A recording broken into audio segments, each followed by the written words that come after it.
Welcome to another episode of Amusing Minds with Ben and Rodney. Larry couldn't be with us this time, but that's okay. He sends us off to this episode with his blessing. Today we've got Jashin, and we're going to be talking about fan fiction and headcanon.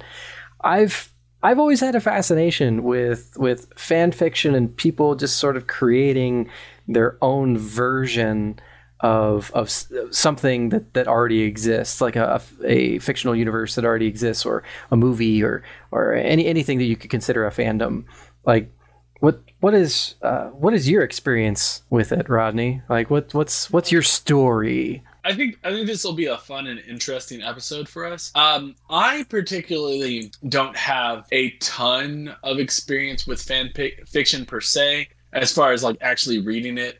I do like to theorize, like, with my friends, and I think it would fall under a similar category of like who would win in a fight, Superman versus Goku. I think that falls under the category of fan fiction, in some ways. So I think that'll be a fun process. And I have a little bit like the fun stuff. Like, I've heard that what is it? The 50 Shades of Grey is a derivative of a fan fiction that was created from the Twilight series, or vice. Yeah, that's what it was. So I know from my knowledge, fan fiction is all about freaky deaky stuff. So those are the two correlations I have. So I think it'll be interesting to dive into these questions, see what her approach is on it, and then go from there.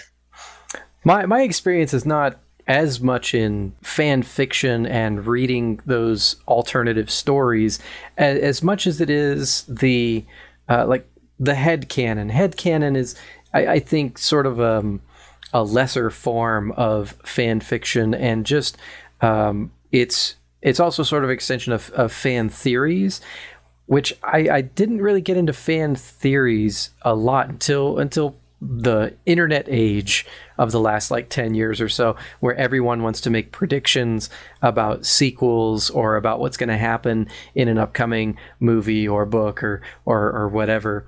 And I really enjoy reading through those and watching people try to make sense of plot holes or different aspects of a movie. Like, there was one, and I'm trying to think of it now, because there like people like saying that something from like Avengers per se, like this event that happened is why this is going to be the way it is, or like I don't know if it's locked in yet. I think this is still in the realm of fan theory, but like the whole Thanos snap activates the mutant genes. Is that locked in? Oh yeah, that's a good one. Oh, the one that I saw really recently was an explanation for Captain America going back in time. He dances with Peggy, but then at the end, and of course, spoiler alert for Endgame if you haven't seen it, so skip ahead if you haven't seen it and are still trying to be spoiler free after a few years. It's too late. It's so late. But Falcon says, are you going to tell me about her? And he says, no, I don't think I will. So we don't know who he married, but we know that he did get married. And there's a new fan theory that Steve went back, had his dance with Peggy, but didn't marry her. When he returned the Soul Stone, he got Nat back, and he married Natasha. Oh. And because both of them didn't really get to have a life, and so then they had a life together, and Peggy married somebody else, and that story is still intact. Of course, there's still the theory that the old man at the funeral was actually Steve, because you don't really see his face, but they kind of look similar, and so I really kind of enjoyed that sentiment, because it gave new meaning to something that we already had accepted as canon, but in our heads we can go, oh no, he went back and he married Natasha and they had a nice life, and just were out of the whole adventure thing, and and had their own little alternative timeline of life over here in this cabin in the woods kind of blissful, peaceful existence. And that feels so, it feels so right, and so It does. It feels so right because we see these characters go through these immense struggle, and for them to achieve peace and just sort of exist seems like a good ending for someone that would spend their entire life being an action hero. But something to touch on there, because it's interesting that you say, it seems right. I think this is one of the reasons I don't get too much into the fan fic and theory, is that sometimes the stories that we create in our heads and amongst our own groups are much greater than the end result. And then it's a big letdown because we're like, wait, why wasn't that the thing? Like, it made perfect sense. It would have added so much to the story. And in reality, we just get this kind of So I do get that. Setting yourself up for disappointment if you create a headcanon before you get the actual answer. So if there's questions that are actually going to be answered, then yeah, I tend to avoid those types of headcanon. But I really do enjoy the fan theories that surround unanswered questions that are never going to get answered. There's a lot of stuff in Star Wars where the creators are just like, yeah, we're never going to answer that question. And so fans just kind of have to fill in the blanks. And, oh, okay. Yeah. So, I mean, it sounds like a good time. So what do we say? Dive in? Yeah. So we're going to take a quick break. And when we come back, we've got Jashin Lin, and we're going to talk about fan fiction and headcanon. Stick around for more podcast.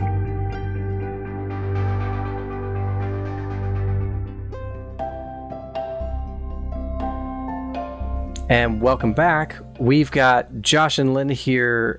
We're going to talk about fan fiction and headcanon. And this is a subject that I feel like you're pretty familiar with. In fact, I think you've been interested in fan fiction for a long time, I think is what you told me. But for those that don't know what fan fiction really is, can you give us kind of a rundown, and how did you get into it? What is the pull that got you thinking about and really into fan fiction? So fan fiction is actually a pretty old term. It got modern fan fiction in the way that we know it today. Started in the 60s and 70s with Star Trek fandom, when the fandom then would write their own Star Trek stories and publish them in zines and mail them around. And basically, as its name implies, it's fiction written by fans.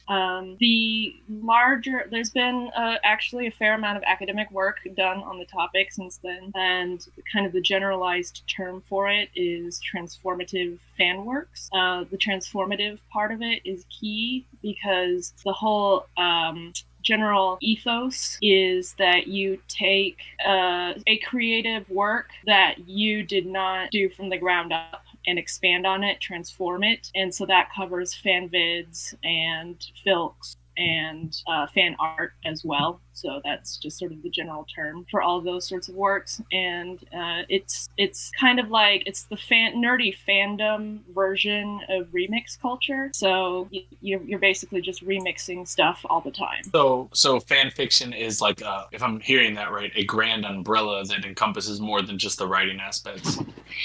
That's transformative works or transformative fan works. That's the umbrella term. Fan fiction refers specifically to writing. Yeah. And how did you get into this? Like, why did fan fiction become such a big interest for you? Well, I'd always been interested in writing stories reading and writing stories my entire life, starting from when I was like 3 or 4, whenever my mom taught me to read. And so I'd been sort of doing something like that. Like we all do it. We create, when we play at recess, we play Pirates or whatever, or we play, at the time it was all like Disney movies and stuff. Like you reenact scenarios in somebody else's world. So we all did that as kids. And then in 7th grade, I think, I made a friend who was really into Sailor Moon. And this was 1999 to 2000, I think. So the internet was just becoming accessible to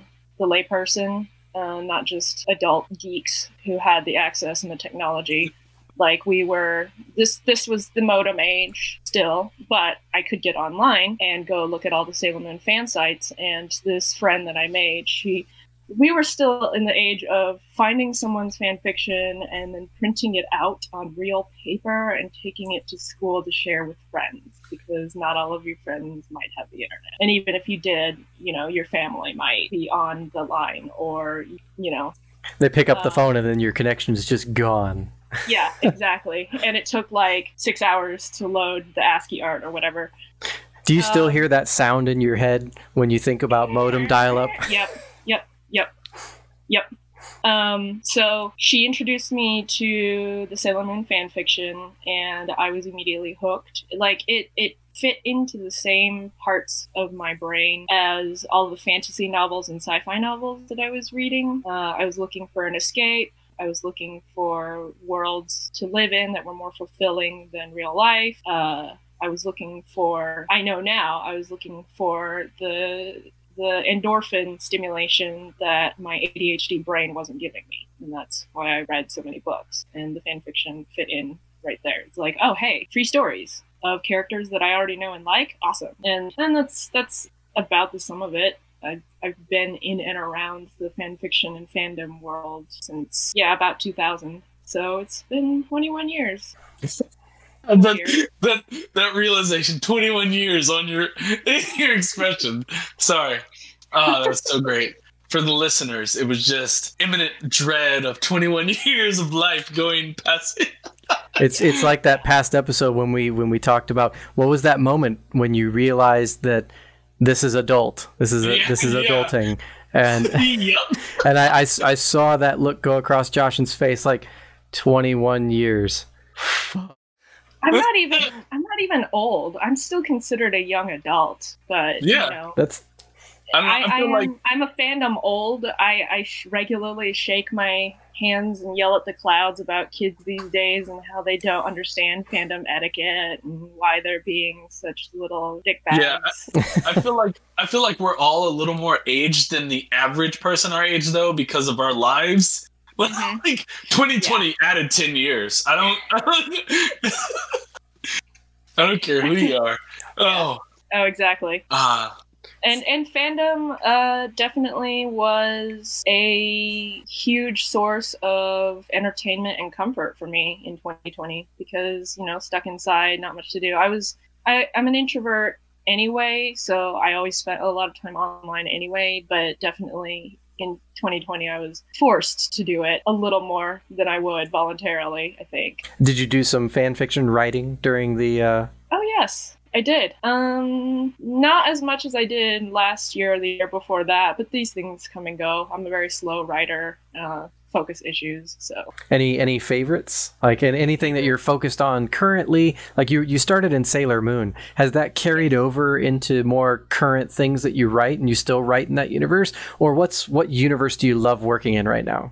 Right now, I'm really into the Old Guard. That came out in June or July last year on Netflix, starring Charlize Theron, and it's extremely good. It's a rare original superhero franchise that has actually seemed to have taken off a bit. Like, there have been ones that I really loved previously, but that sort of fell flat because everyone wanted the Marvel superheroes instead. But the Old Guard, in the absence of a Marvel movie, seems to have a bit of life to it in terms of pop culture influence and reach. And that's awesome. The fandom is still going. But going back to fandom in general, I don't know how common this is. Like, there are some people that will get into a fandom and then stay for years and years and years. And then I jump from fandom to fandom. In fact, weirdly, I will often go read fan fiction for fandoms that I haven't even really consumed the original source material for. And that ties into A, I'm always looking for something new and shiny, and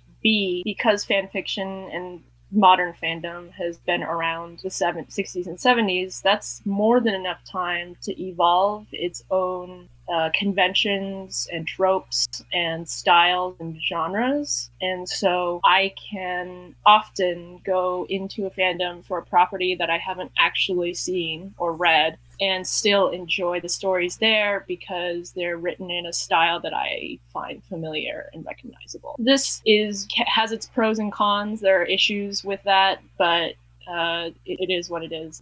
So because we talked about this before the show, I'm just kind of curious. When you talk about fanfics and kind of becoming their own stories, and kind of their own thing, one of the only examples I know of where it's like a big example was Twilight to 50 Shades of Grey.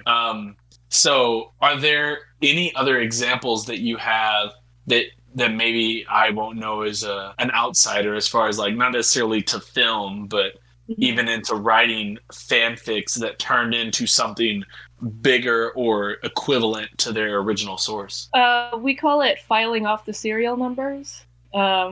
Basically, somebody writes a really epic fan fiction that is far enough removed from the source material. It's usually an alternate universe where you take a set of characters and transplant them into a different setting and figure out how they would fit into that world. Or you do a canon divergence where you're like, well, but what if canon was this instead? And I personally favor the AUs that are actually pretty close to the original source material. I don't like the ones where they've written an original story but happen to have slapped the same names and actors onto it. Some people like that. It's whatever. Don't like, don't read. But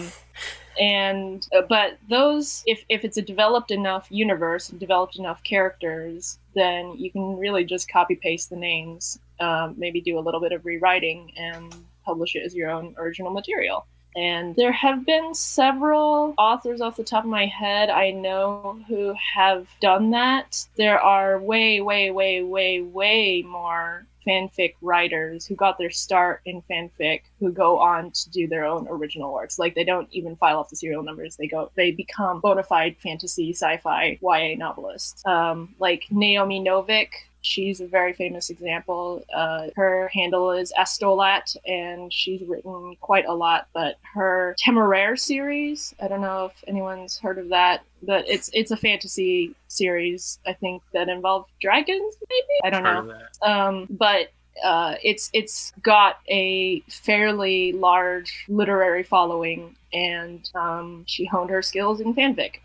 And then there's several other authors that are pretty decently well-known who got their start in fandom and fanfic. Like, I mean, John Scalzi, he's very well known. He wrote Red Shirts. That's Star Trek fanfic, basically. And so it's a lot more pervasive than anyone thinks. In fact, somebody trashed fanfic the other day on Twitter. So this was like last week. And like a whole bunch of, even a New York Times bestselling author and a whole bunch of published authors popped up and they're like, excuse me, I wrote fan fiction and or still write fan fiction, so you don't know what you're talking about. It was a lot of schadenfreude. It was great.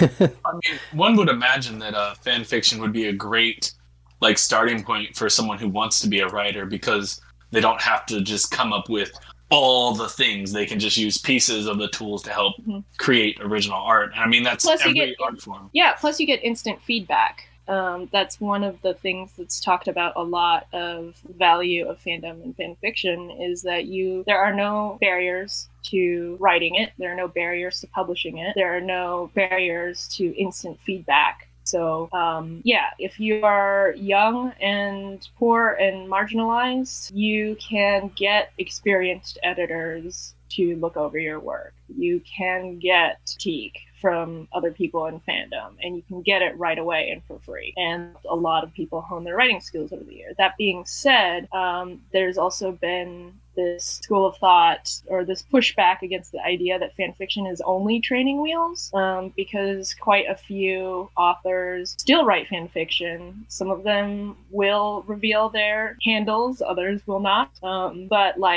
because it's its own genre and conventions and has its whole own ecosystem, there are people like me who write fan fiction just for the sake of writing fan fiction. We're not doing it because we want to become quote unquote real writers, because I am a real writer. I just write fan fiction.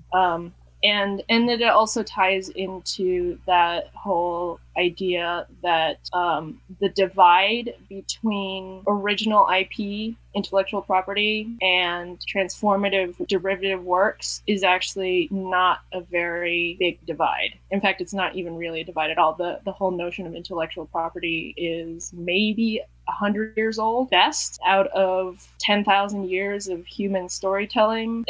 For even as recent as, say, Edgar Allan Poe or Arthur Conan Doyle. So in the Victorian age, people would just write their own transformative works, their versions of Poe's works or their versions of Sherlock Holmes, and publish it, and nobody thought that was a huge deal. I mean, the authors might get irritated, but like nobody was like, oh, how dare you infringe on my copyright, because there was no such thing as copyright. The idea that all stories can be taken and made your own has been around for a lot longer than the notion of copyright.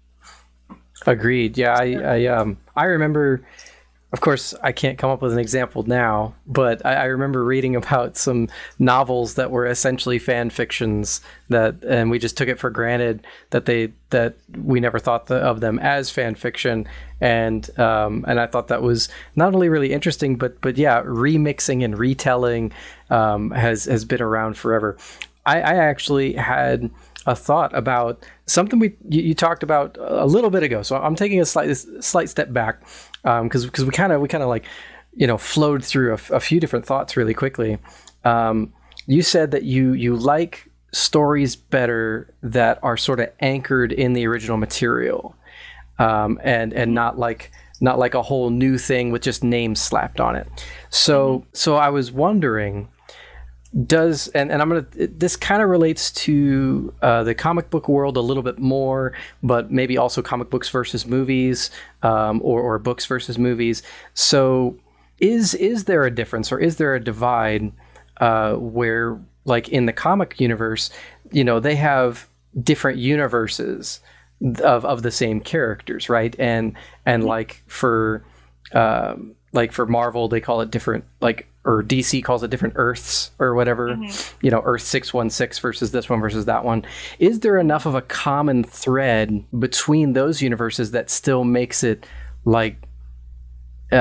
more acceptable as a consuming content, or what is it about fan fictions that where are those roots, and what are the fan fictions not using as roots that make you feel like they're just slapping names on things? Because I feel like there's something there. What is canon is what you're asking. Right. When what we consider canon usually has different versions of itself. Yep. And that is why the whole concept of transformative work was even begun, because people started realizing, hey, it's taking someone else's creations and telling a story with them that is a lot more generalized than just a bunch of women doing it online. So, any comic book writer who's hired on by Marvel to do the next Wolverine series or whatever, they're doing exactly the same thing that a fanfic writer does, because they didn't invent Wolverine. They didn't invent any of the X-Men. If they invent any new characters, they slot it into somebody else's world, and they're hired to basically write someone else's story. And that is exactly the same thing that a fanfic writer does. The only difference is that there's a whole system of laws and concepts that say that this is quote unquote official. But I mean, you see it. You see the refrain a lot. Oh, I've read a lot of fan fiction that's better than officially published stuff, and that's true, because fanfic writers spend a lot of time working on their craft, and the only difference is they're not paid to do it. So, but as far as canon goes, bless you. It depends on the medium. Comic book fans in particular are very used to picking and choosing what they consider canon because of the extremely long ongoing nature of the stories and some of the more terrible shenanigans that the comic book writers have pulled over the years. It's like, no, that's not what that character would do. I don't like it. I'm gonna pretend that's not part of canon. And that's a very it's a very laissez-faire approach to the source material. So I have a question then. Yes. Real quick on, because this to me, like, this is some of the stuff, the intellectual property and stuff, I fight with whether, like, on one end I think it's important to protect people, and on the other end I could see some of the points that you guys made, and I was like, I never really thought about that. But so when you talk about a source, when you're talking about these grand works that we've had for a long time and people are doing that, it's one thing. But what about for creators who are, like, in their time now? For instance, like J.K. Rowling. Mm-hmm. So, like, Harry Potter, that is right author. I'm make sure. Yes. Yep. So Harry Potter is her creation. Now, Wizards are not, but the context of that universe and that world was of her creation and her doing. Mm-hmm. And then people utilizing that world to create more. Is there something to be said about, like, them being able to profit from her creation? No. Or, like... at least in modern fandom, no, because there's always... I mean, it used to be that fanfic writers would get cease and desist letters. Like, before fanfic and fandom, the modern iteration, before all of that became more accepted and more mainstream, before companies realized they could profit off these fans, they did treat fanfic writers like copyright violators. And this is very gray legal ground. There are now people who are fandom people who are lawyers who have actually filed briefs and, like, fought for fanfic writers' rights under the whole transformative works thing. But yeah. In fact, it's interesting that you bring up Rowling and Harry Potter, because she was one of the first major, huge writers who actually encouraged fandom, didn't treat it the way previous writers had. And I think she recognized that, fans were going to do it anyway. People have always done this, told stories to each other, whether or not they put it online. And that it's just making the fandom even more invested and more passionate about her work, because it's been very, very long established in modern fandom, you do not make money off of it, because A, that's illegal, and puts everybody else in fandom at risk, and B, you are playing in somebody else's world, and so you shouldn't be making any money off of it. A little muddier now, but that's still, like, AO3, Archive of Our Own, one of the biggest fanfiction platforms, says explicitly in their terms of service, you cannot ask for money in exchange for fic. Like, we will kick you off if you do that. And that's because they fought so hard to even exist and not get cease and desist letters right and left. And one of the rules is, in order for us to continue to exist unbothered, is that none of you can profit off of your fanfic. Yeah, Lucasfilm had a similar policy with like Star Wars costuming, and building that costuming community, just like J.K. Rowling's universe. Star Wars stayed really strong because of the support for people to create their own thing, as long as it didn't hurt the bottom dollar. Because I also know in the prop building world, if you offer something in perpetuity, that's a problem. But if you offer something in limited quantity, it's not, because limited quantity is a finite number that you can look at, which astronomically does not even look at or put a drop in the bucket of Disney's pile of money. But if you say, I'm always going to make this and I'm always going to sell it forever, they can go, oh, well, over the course of 30 years, you might make this much money and we don't like that. But the one fandom I remember reading stories about that got this wrong, that I thought I'd bring up, because you mentioned Star Trek a couple times, and in the I want to say it was like 80s, 90s, Star Trek shut fans down. Like, if you made costumes, if you made phasers, if you made badges, they came after you in a big way, and they kind of shot themselves in the foot. And Star Trek was very to me anyway, just as the fandom contracted. Yeah, it became smaller, more niche. Whereas I grew up with Star Wars more so, and didn't really get into Star Trek until like the last 15 years or so, when Star Trek kind of started coming back a little bit. I think from that, and the studio kind of relaxed a little bit. Fox is still really, really bad about this. You cannot talk about Futurama or they will come after you. They came after me because I wanted to make a bracelet that says "Bite my shiny metal ass," and they wanted to say that was trademarked, even though that phrase is not trademarked. But they want to claim that it is. The official like copyright person for Fox sent me an email saying that I can't sell that bracelet. It was scary. It really was. Yeah, and that's again why fans banded together into the Organization for Transformative Works, because to be one fan facing that is really, really scary. But when you've got an entire organization, some of whom are very, very good lawyers who have gone all the way to the Supreme Court, that's less scary. Yeah. So, yeah. I had another question for you, actually. So earlier, when it was just me and Rodney, I talked a little bit about headcanon and some of the that I relate headcanon to sort of fan theories, and Rodney and I had differing perspectives on this. I really enjoy fan theories that come after the source material and bring different meaning into what we have, or answer questions that will remain forever unanswered.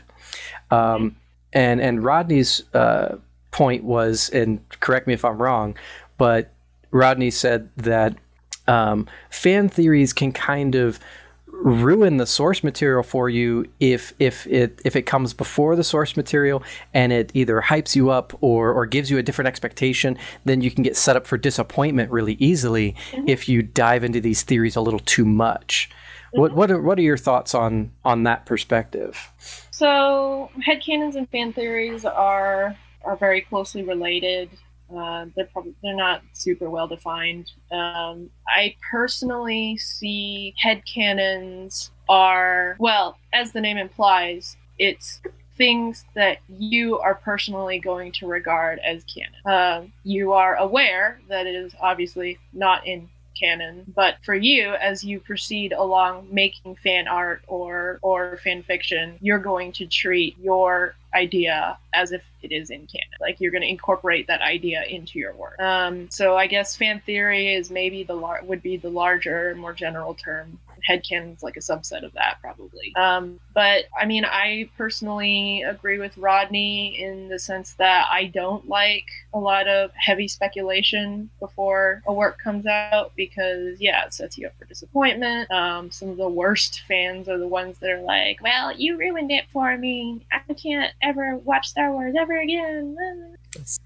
Like, come on. Like, unless you want to put the work in and get actually hired on as a writer by Disney, just be quiet. Or go off and do your little headcanons in peace. And, like, if you don't like canon, ignore canon. It's that simple. If I don't like... Easier said than done, though, because you're talking about specifically, like, let's take Marvel, for instance, right? Yeah. It's a massive franchise where you're consuming it and you want to share it with other people. And in a general sense, someone who likes that stuff, for you to be like, oh yeah, just ignore that. But when you're having conversations with people, it's not easy to be like, oh yeah, no, actually in my thing, when Thanos snapped, he actually snapped away all the women or something. You can't. Well, that's being part of a community. That's a very, very universal human thing. Like, you curate your experience, like, take responsibility for your fandom experience. If there are, like, the internet is vast, and the communities, especially for large popular franchises, are vast, and if something is genuinely causing you stress, then unfollow those people, stop rating those blogs, find the people who agree with you, or start, preaching what you are headcanoning, and find people who like what you're doing, and then go off and have your little circle. That's what I'm saying. I'm saying, like, you can't, like, to ask someone to do that in a world where they're being presented with all this other information from all these outside sources, you can't exclude yourself when you're talking about a main company or large corporation producing the product that you want to consume in a general sense and that everyone around you consumes, and then go, you know what, I'm going to ignore that. The thing that's all over everything, that's not my canon. I don't like Endgame. And it's huge and it's everywhere, but I can decide not to see it ever again. I can decide not to join any Marvel. Excuse me, Kingsley's trying to get in. Hi, Kingsley. Come here. Hi. Here's my dog, everyone. Hi. He's very fluffy, and he thinks all of this is very irrelevant and silly because we should be feeding him chicken nuggets. Oh, I mean, obviously. The fact that he's not getting chicken nuggets, that's the real travesty here. So, anyway, so I've personally decided to take the outlines of Endgame and sort of incorporate it into my headcanon, but there are certain spoilery details in it that I don't like, so I'm like, either I'm going to hand wave it away and be like, I'm going to proceed as if everything's been magically fixed and nobody's dead who shouldn't be, and just I'm not going to follow any of the general that cover the Marvel canon as is. I'm really just going to hang out with the fans who agree with me, or I'm just going to withdraw a little bit from Marvel fandom and go off and get obsessed with something else. So it feels like we're kind of touching on the subject of interconnectedness and how it relates to our fandoms, our headcanons, and the way that we feel about the pop culture that we consume.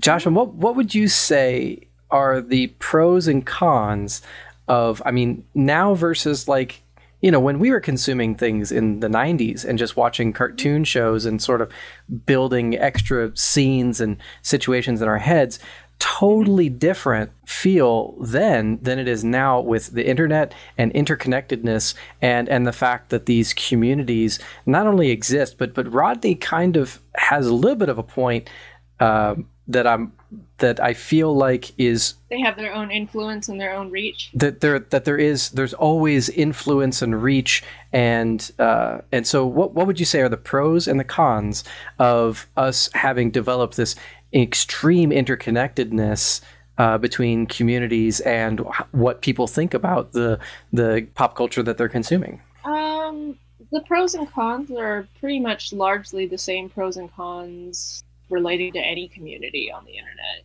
The pros is that you find like-minded people. You can happily talk about this thing that you all enjoy. You can bounce off of the ideas and concepts of other people and become even more creative. You just get your serotonin hit for the day. The cons are that insular spaces can become radicalized. So if you land in a fandom circle that happens to have a few toxic personalities in it, the experience can rapidly become extremely negative. And you might have dog piles, you might have antis who go around harassing people. But that's not exclusive to fandom. That's just an issue with groups of humans. I tend to think it's a net positive because the internet especially the internet mode of communication, which is mostly text-based, and you can control when you respond to someone, is very friendly to introverts and very friendly to various neurodivergent people, which is why so many people in fandom seem to be neurodivergent in some way, because we like communicating like this, and we're not just trapped in our bedrooms rereading the same fantasy novel over and over without anyone to talk to. So I'd say it's a net good, and again, you kind of just have to, part of maturing is to take responsibility for your own experience, take the good and leave the bad, and just deal with it. Just deal with it. Yeah. I imagine the sunglasses coming on. Deal with it. Deal with it. Like, don't go out of your way to be a dick to anyone, and if anyone else is being a dick, then you can easily just you don't have to interact with somebody that you don't want to, and that's the magic of the internet.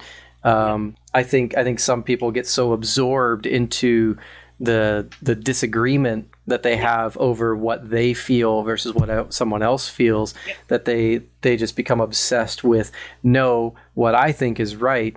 And of course this happens in so many other things other than pop culture, but I think that pop culture does become a part of our core identity, and the things that we feel and the pop culture that we consume and accept, we guard it as we guard it just as much as any strongly held belief for any aspect of life.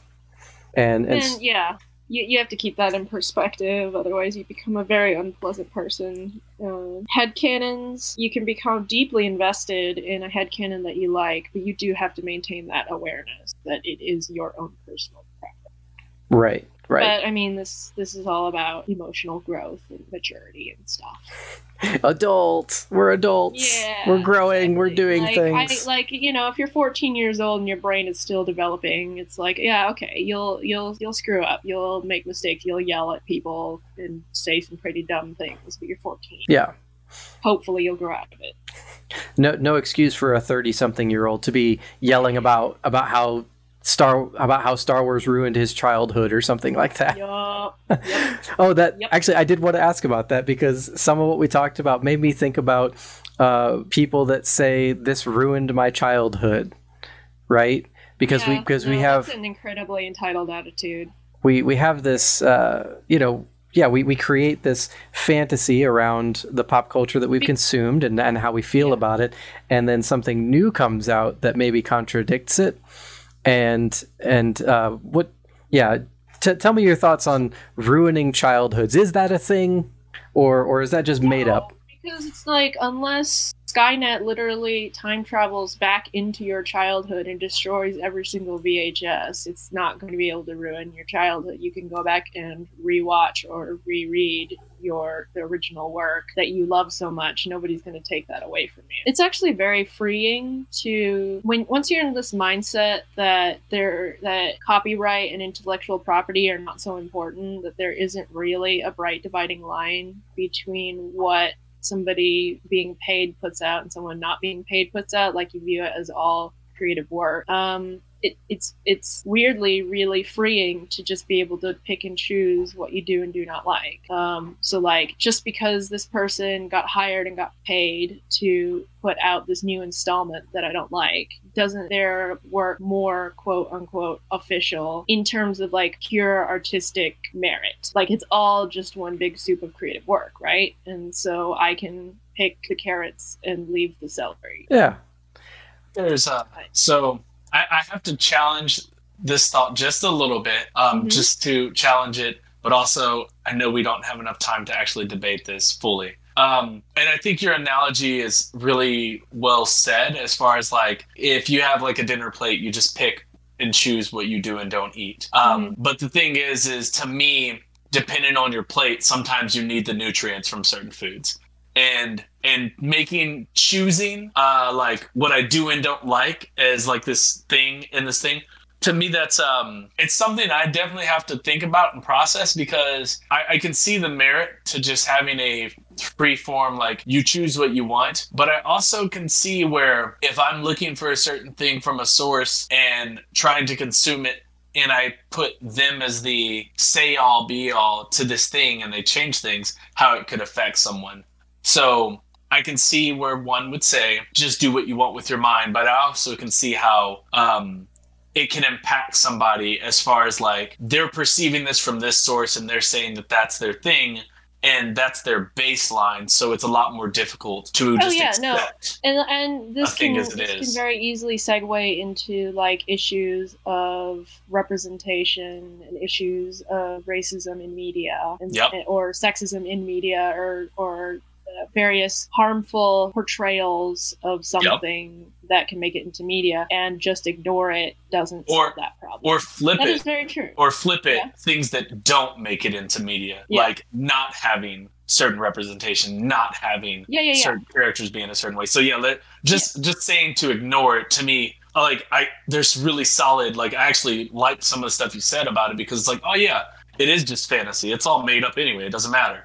But there is still an argument to be made for like, maybe so not. Like this is a case of I can hold two things in my mind at the same time. Yeah.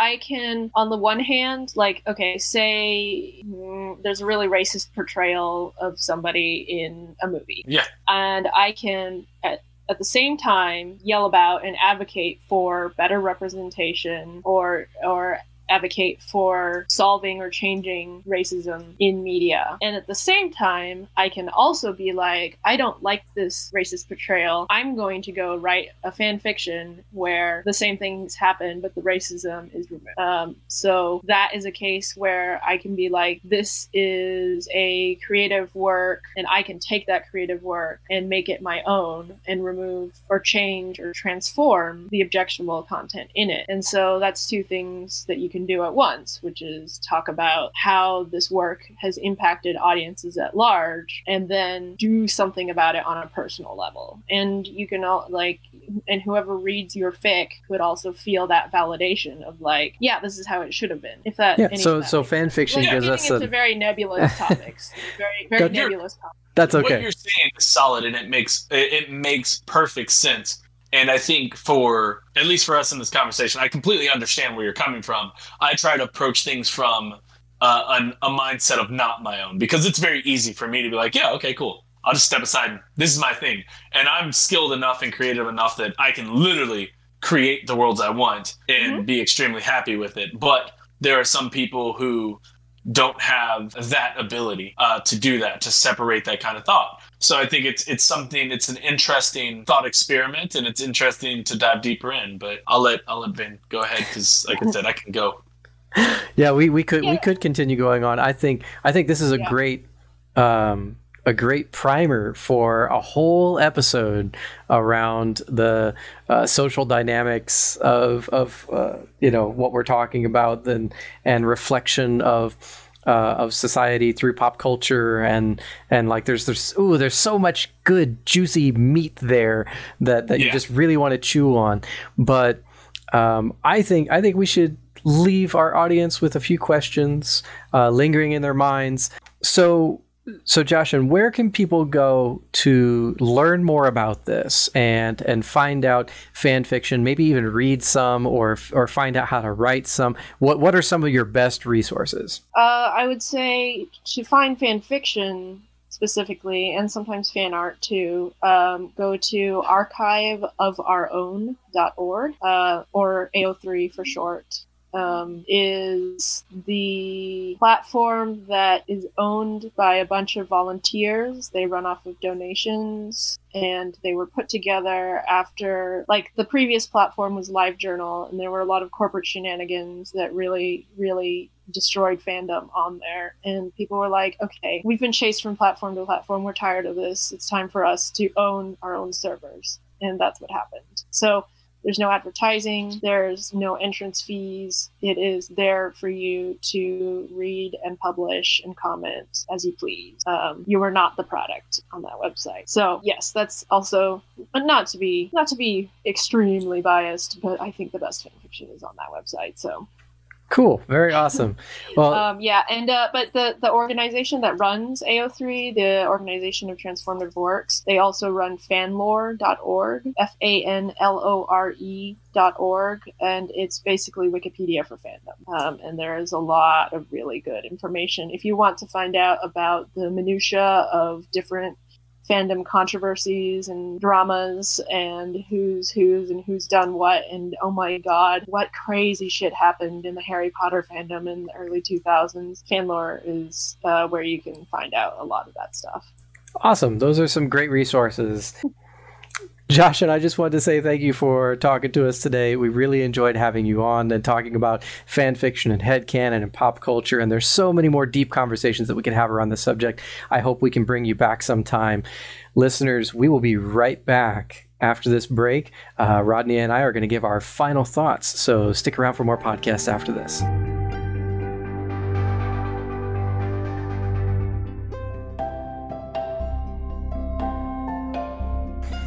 Okay, welcome back.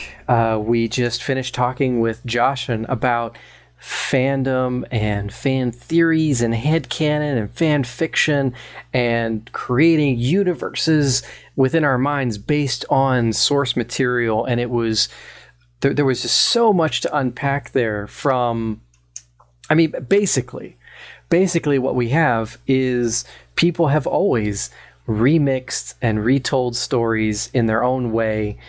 We all have unique perceptions of stories, and we want to answer questions that we have that remain unanswered from the original source material.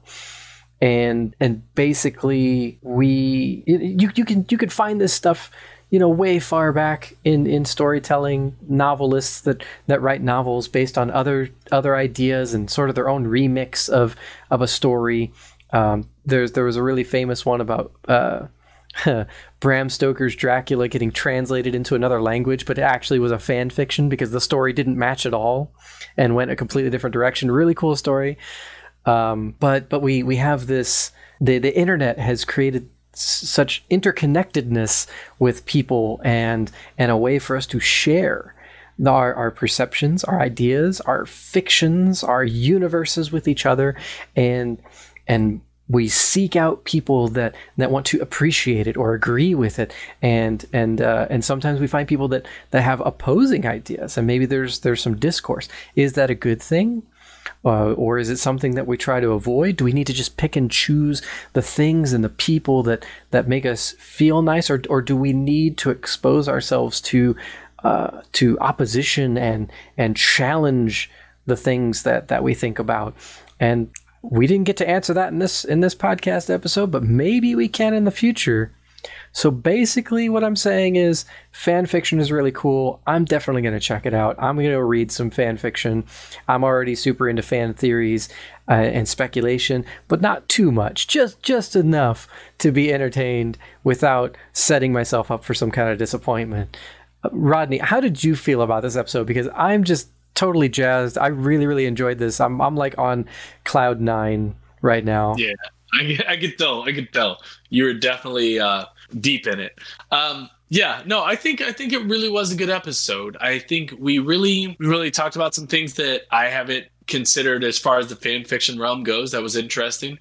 And I think you were right to say that there's some stuff we need to analyze. We really do need to question, like, what is this creative world that we consume and all these things we consume? And are we capable of changing that? Do we really have to stick with a narrative, or can we change it up and create our own thing? And then if we choose to do that, how do we set the parameters? These are questions we really need to ask ourselves, because like throughout that episode, I'm challenged with the thought process of how we looked at things. And I think it's interesting to say that you can try to enjoy something, but also change it. And I think for our audience, they really have to step back, reanalyze what they do, how they perceive their creative world, and what they really want from it. So really, I think it's a thing that, you need to look into for yourself. It's a good show. Yeah, it's a good show. For sure. So if you want to follow us online, we post videos to YouTube of our podcast. You can find Amusing Minds on there. Leave us a comment, subscribe to the channel if YouTube is your preferred method of getting content. But we're also on Anchor.fm. Anchor.fm allows you to send us a voice message, and your voice message might even get featured on a future episode where we answer your questions directly on the episodes. You can also find us on Facebook, and you can interact with us there. You can send us messages or comment on our posts and follow our page to get snippets and sound bites from episodes to see what you might be interested in. So please go check those out. Thanks so much for listening and watching. We'll see you all next time. This has been Amusing Minds.